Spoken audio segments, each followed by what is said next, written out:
Hello guys, welcome back to our channel. In Nigeria today, it's either you're hearing a news that makes your heart ache, or you hear a news that make you quake. But right now, as we speak, it looks like this is a different news compared to the ones we're kind of used to over time. And this is coming to owing to the fact that some hours before now, NLC had to call off strike. Though a lot of Nigerians out there, average Nigerians out there, are not happy with the situation because they actually wanted a positive change this time. But right now, as we speak, the government is at loggerhead with the government. Now that looks like exciting news, and of course looks like good news in the eyes of the common Nigerian out there. But before we go to the newspaper to tell you exactly what is trending and what is going on right now, we would like you to subscribe to our channel by clicking on the red subscribe button. Beside it, you will see a bell notification icon. Please go ahead, click on it to get notified as soon as we update our channel on YouTube. Well, this is breaking, this is classic, this is trending, as the President Muhammad Buhari may just be heading to court over what is really baffling. But let's see the news properly. President Muhammad Buhari has been dragged to Supreme Court by 36 state governors over his presidential executive order number 00-10 of 2020, signed in May 2020. The states averred that the executive order Buhari signed had pushed the federal government's responsibility of funding both the capital and the recurrent expenditures of the state high court, Sharia court of appeal, and customary court of appeal to the state government. All the responsibility straight to the state governors. Let's continue. They equally argued that except paying the salaries of judiciary officers of the above-mentioned court, Buhari had since 5th of May 2009 abandoned his responsibility of funding the capital and recurrent expenditure of the respective court. I wonder, 2009, when the President Muhammad Buhari entered the seat, I thought it was 2015.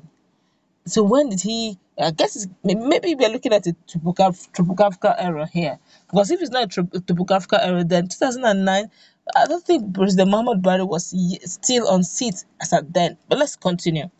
Since the 5th of May 2009, the defendant had not funded the capital and recurrent expenditure of the State High Court, Sharia Court of Appeal, and a customary court of appeal of the plaintiff states, apart from paying only the salaries of the judiciary officers of the said court. That's all the 36 states actually are taking the presidency to court, the President Muhammad Buhari to court. Now let's continue. So the plaintiff states have been solely responsible for funding the capital and recurrent expenditures of state high courts, Sharia court of appeal, and the customary court of appeal of the plaintiff state, which the defendant had failed and or refused to fund. And they said, now Nigerians are reacting over this matter. Okay, now let's quickly look at one or two things here. Let's first of all understand what was the executive order for. Now, let's look at the executive order properly so that we can have a deeper understanding why the governors are taking President Muhammad Buhari to court, Supreme Court. Now, the presidential executive order number 00-10 of 2020, presidential executive order by the President of the Federal Republic of Nigeria for the implementation of financial autonomy for the state legislature and state judiciary and for other related matters. Now, he now took the order. He said, now, therefore, I, Muhammad Buhari, President of the Federal Republic of Nigeria, in exercise of the power conferred on me, do hereby orders as follows. 1. Appropriation, authorization, and others without prejudice to any applicable laws, legislatures, and conventions at the state tier of government, which also provides for financial autonomy of the state legislature and state judiciary, allocation of appropriated funds to the state legislature and state judiciary in the state appropriation law in an annual budget of the state shall be charged upon the consolidated revenue fund of the state as a first line charge.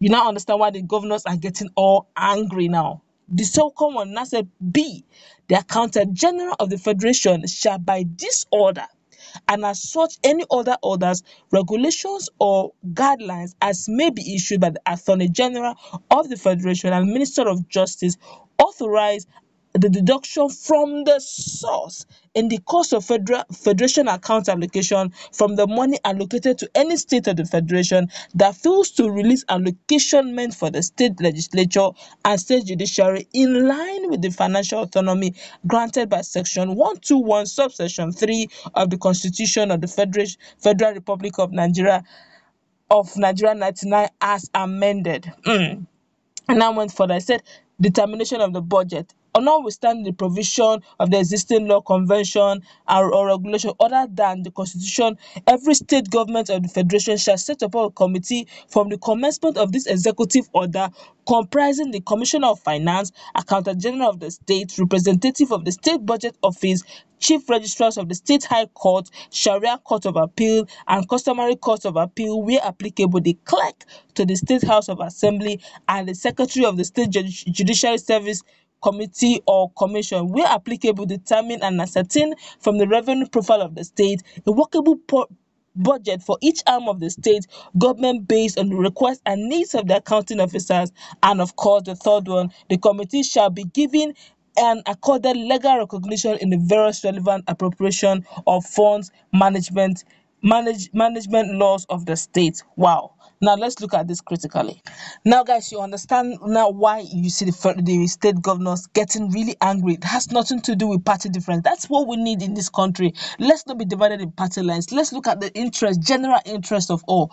Don't forget that most of the states, if not all of the 36 states, collected what we call bailout funds some time ago when Nigeria had entered recession newly and they needed bailout funds. They used a lot of these states went to the federal government and got some sort of fund, some sort of loan. We call that bailout fund, and some of them have started, repaying these loans, and they're all not comfortable with the fact that the repayment schedule, coupled with the demands expenditure of each state, is really alarming. So they have decided that they should not be taking their repayment of that bailout fund from the source. That they should first of all, remit it to the state. Then they will now give it. Initially, they were at loggerhead, but eventually the federal government they now agreed that they will take the bailout fund repayment on source, as in from the source.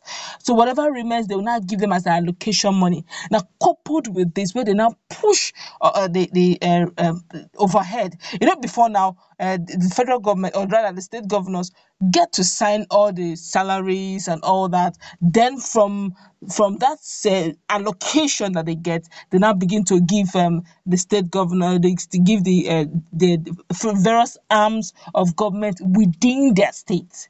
But right now, the executive order have changed, so they get those monies from the source, and they're now saying the whole thing now is making it from expenditure they now have is now making governing the states very hackling, very difficult, because now the funds are really, really very low, and pushing the whole expense now on the state government it's now they're no longer finding it very funny, and that's why you're seeing this reaction. And for the very first time in the history of Nigeria, the state governors have decided unanimously to say, look, we're not going to take this. We're going to take, as governors forum, we're going to take the federal government, we're going to take President Muhammad Buhari to court over the executive order. And that's like should I say overriding? Because in true democracy, that executive order is quite very harsh. But let's see what Nigerians are saying about it. Let's not just talk about me. Let's talk about my opinion. Let's see what Nigerians are saying about this matter, because of course Nigerians have reacted to this, and it's quite an interesting one, I must say. This one here is saying, did President Muhammad Buhari, was he a president in 2009? That's exactly what I said at the beginning. I feel this is a typographical error. What they meant was 2019, because this executive order was reviewed and looked into in 2019. Okay, but I think it became effective 2020. Okay, where that executive order they were arguing about it, should we not, but eventually I think it has been enacted. And I guess the whole federal, because this is a governor's thing, I'm sure at this stage they will not go into party lines. They will look at their personal interest, and that's how Nigerians also should be looking at things. Forget that you are a northerner or you are a southerner, or that you are a southeasterner or southwesterner. If There are poor people in all regions. Come together in one voice and fight oppression. That's the only way you can get results. But if you allow anyone to divide you on ethnical lines, on religious lines, you will not get results. And that's why we're suffering what we're suffering. In Nigeria, look at just a little one that is affecting the state governors. Look at the way they unanimously gather together and say they won't take this, and they're not taking President Muhammad Buhari, whether APC or PDP, they're taking him to Supreme Court to slug this whole thing out. But let's meet in our conversation. What's your take on this latest development? I feel it's a good one, coming from the fact that this is democracy. Let's see how this thing plays out, or let's see how if they'll come to some sort of dialogue about this matter. Let's meet in our conversation.